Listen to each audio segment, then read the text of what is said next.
Loix, World Championship Toyota Rally driver, here in his regular car, but this time he's running without the electronic gear change system which plagued Toyota in the early rounds of the FIA World Rally Championship.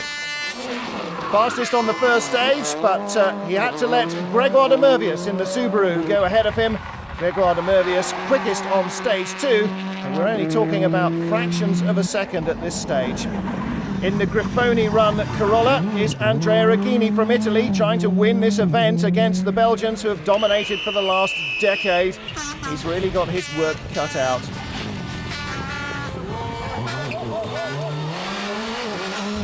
Danish champion Henrik Lundgaard's efforts to spring a surprise are upset in the early stages by poor suspension setup. Former Euro Rally champion Enrico Bertone back on the scene in an older Toyota, 2 years since he last sat in a competition car. This is Britain's Mark Higgins debuting a brand new competition car, the kit car Nissan. First time out for the Almira in rally trim, and grip is the big problem, using this all-tarmac event really to sort out the brand new machine.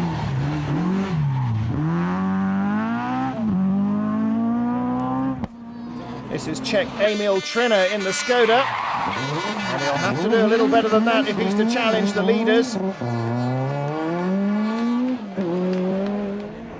Brand new Evo 5 Mitsubishi for Hans Stacey, and he leads the Group N event right from the start.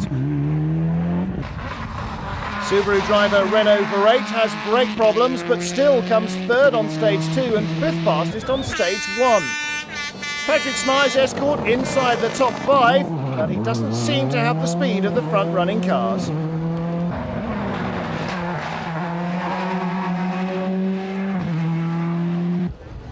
Formula 2 leader Jean-Pierre van der Valve in the Peugeot. Brand new 7-speed works gearbox for him to play with. Making a name for himself this season in Belgium is Kris Princen. Went off the road on stage 2, undoing all his good work early on in the Maxi Megane. Look at the damage. Stage 3 is a Belgian TV special. Quickest on it is Andrea Aghini, because like Italian stages, this one has quick straights, but also, unlike other Belgium stages, quick corners.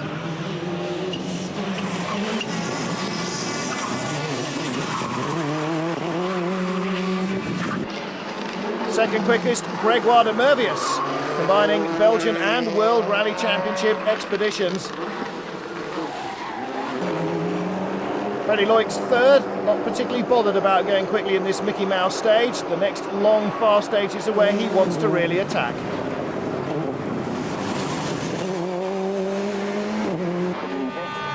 Andrea Aghini 9 seconds slower than Freddy Loix on the next stage and 17 seconds slower on the stage after that.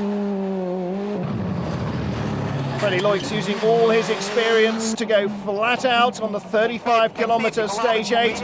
This is where he planned to make his attack the whole time, and he just about holds on to it.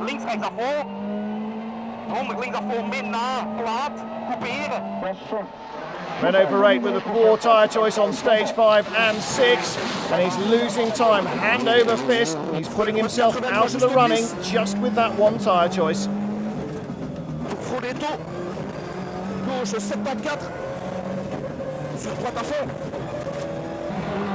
It's all going wrong for Snijers as well, the man who won this rally 4 times in the 80s. Loses well over a minute on the next 2 stages.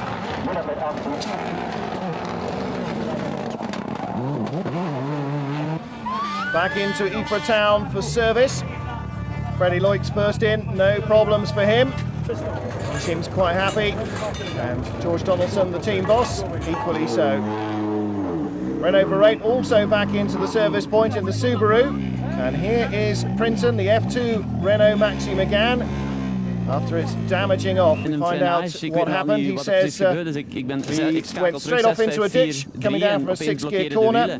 Suspension damage. We lost a lot of time in the next few stages. You can see that big thump there. Problems too for Mark Duez here in the Seat Ibiza. Not helping himself as he drops it down into the ditch on the inside of a hairpin. And the 2-wheel drive car really taking its time to be helped out by the spectators.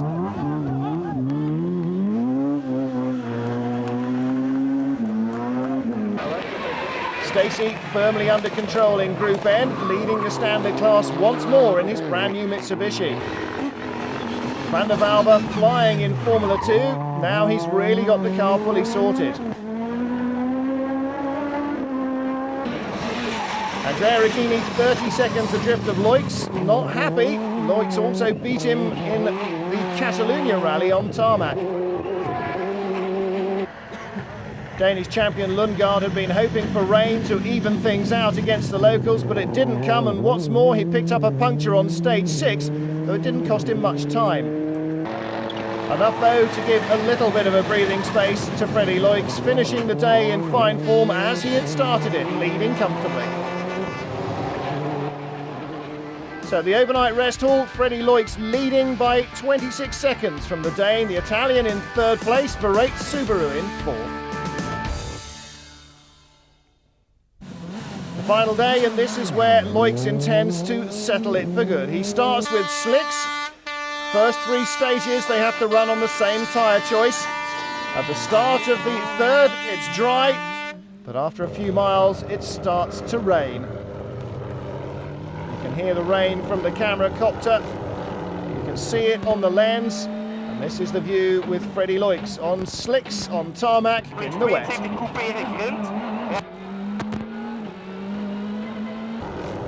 Well, the Dane Lundgaard finally got the rain he wanted, but is it too late? He seems to be having as many problems on the slippery surface as Loix was, and just can't close.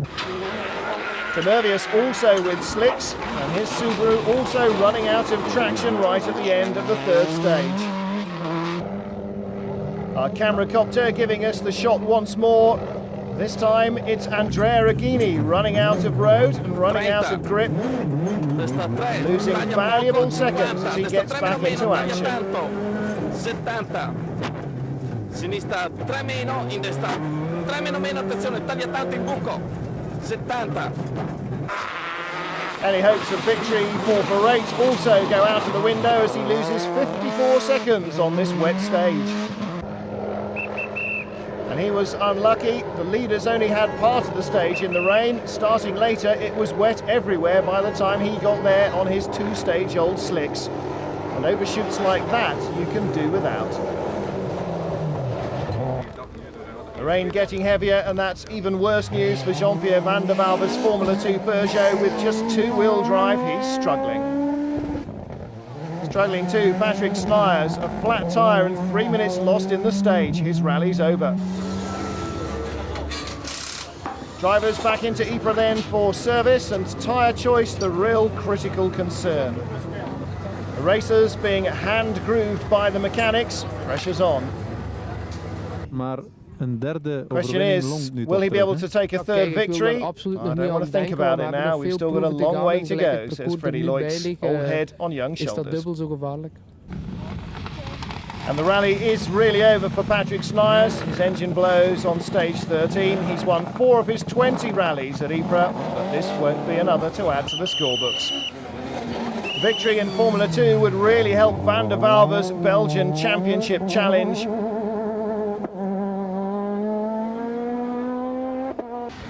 But Princen's Renault is back on form, and he's out to try and win it if he can.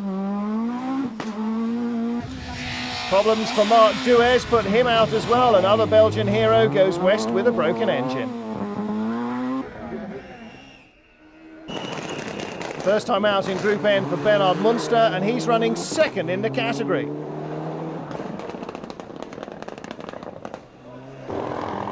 Day 3, the shortest of the event, just 5 stages, and Loix controlling as he wants to from the front. Lundgaard happy to be in second place, but on stage 20 he runs out of road and luck. Andrea Aghini challenging now and looking for second place. Verreydt very quick indeed early on, comes to within 6 seconds of Aghini, but the Italian holds him back. Van der Valve 7th overall and does take Formula 2 honours. The Hohestrata's WRC Escort goes off in spectacular fashion on the last day. Group N leader Stacey hits the same ditch with the same effect, and he's rolled out of Group N. Munster taking lead of the category and the victory. For the third consecutive running though,